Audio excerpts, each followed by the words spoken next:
ADP kwa ajili ya kutengeneza bajeti ambayo itakuwa inazingatia maoni na mambo ya wananchi wa Kakamega. So ni shughuli ambayo imekuwa ya maana.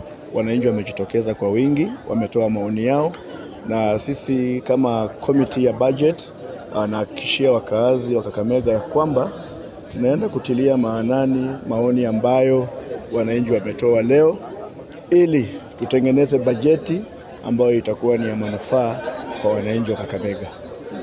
Now, when chairman budget. Yes. In this meeting there has been one cry. Naam. There is nothing happening on the ground for the last, we are quoting between 2022 to date. What is your take? Mimi nafasi yangu kama chairman wa budget ni kuhakikisha ya kwamba katika ile makadirio ambayo tumetengeneza, nimefanya balancing kwa ward zote 60 katika kaunti yetu ya Kakamega, na nimepeleka bajeti kwa assembly kwa rai wenzangu kuipitisha. Wakati bajeti inapopita ikirudi kule upande wa executive, huwa ni mandate ya implementation committee kufuatilia kuhakikisha ya kwamba vile vitu ambavyo tulipangia na zile fedha ambazo tuliweza kuziweka kwa miradi tofauti zinafanya kazi katika ward zote 60. Labda kama chair tunaweza MCA for Butsotso South. Naam.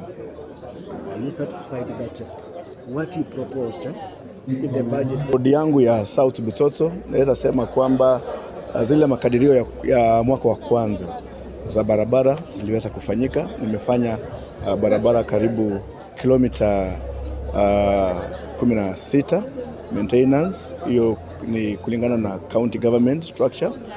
Kuna pia sheds za bodaboda ambazo zimejengwa 2, moja iko pale Bukura, ingine iko Shibe. Kuna ECD ambayo governor launch Shirivo Primary School 2023 January. Contractor aliingia site akafanya foundation akatoka, so hiyo iko stalled. Kuna modern maternity wing Bukura Health Center ambayo ilianzishwa, contractor akaingia site akajenga kufikia Linton, alipolipwa his first certificate akatoweka. So binafsi nafikiria kwamba zile target ambazo as an individual nilikuwa nazo kwa watu wangu wa South Butsotso as of now bado asijakuwa achieved. Roads Kabisa, swala la barabara limekuwa ni swala tata katika kaunti yetu, na naweza nikasema, unajua, naweza nikaweka milioni 10 kwa barabara kwa wodi yangu, na wakati nimeweka milioni 10, labda hiyo barabara ni 4 kilometers na iko na culverts mingi, maybe iko na daraja ambayo inahitajika pale, so unapata zile milioni 10 zimefanya kazi mingi, lakini ile urefu wa barabara ambayo imefanyika ni 4.9 kilometers. Mimi kama chair budget, kwa budget ambayo ilipita tuliweza kuweka fedha kwa barabara, na haikuwa uniform. Kuna wale MCAs ambao waliweza kupropose kilomita 3 maeneo yao, wengine kilomita 8, wengine kilomita 10, wengine kilomita 12. So budget ambayo ilipita, mimi niliweza kuweka fedha kulingana na vile ambavyo public participation ya ile budget na pia maoni ya MCAs ilivyokuwa. Nakumbuka barabara ambazo zinafanywa hizo ward based inatokana yule ambaye ni anaangalia sana mambo ya ward based projects ni MCA mwenyewe. So ikiwa labda MCA ameonelea kwamba kuhudi yake hospitali zifanywe sana ama maji ifanywe sana na barabara ifanywe kidogo, mimi kama chairman wa budget siwezi nika control ile hali, kwa sababu ninaweka fedha kulingana vile ambavyo budget imekuja na kulingana vile ambavyo mwananchi ametoa maoni na pia MCA wa hiyo wodi ametoa maoni yake. Bwana Chair, I'm talking about it is moto. Wajua mimi ni Muislamu na wewe ni mwezi mtukufu wa Ramadhani. Kuzungumza ukweli ni kitu cha maana. Katika yale mazungumzo ya governor pale bungeni, mimi nilikuwa mbunge wa kwanza wa kaunti hii kuleta shida, kwa sababu wale ambao walikuwa wanatengenezea governor information, naweza sema hawakumpa information ambayo ni ya ukweli 100%.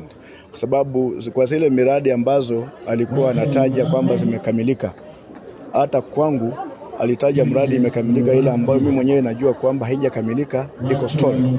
Kwa hivyo kila ambacho tunafanya saa hizi baada ya kuchukua haya maoni ya wananchi, sisi kama committee ni kutafuta nafasi tukae chini na governor, kuwepo na uwiano wa wale ambao wanampatia habari, wa wale ambao wanatengeneza hizi stakabadhi za kusaidia kupatia Wanakakamega ujumbe wa the state of the county vile ambavyo ilivyo, na tuweze kufanya alignment ili tutengeneze bajeti ambayo itakuwa imezingatia maoni ya mwananchi wa Kakamega.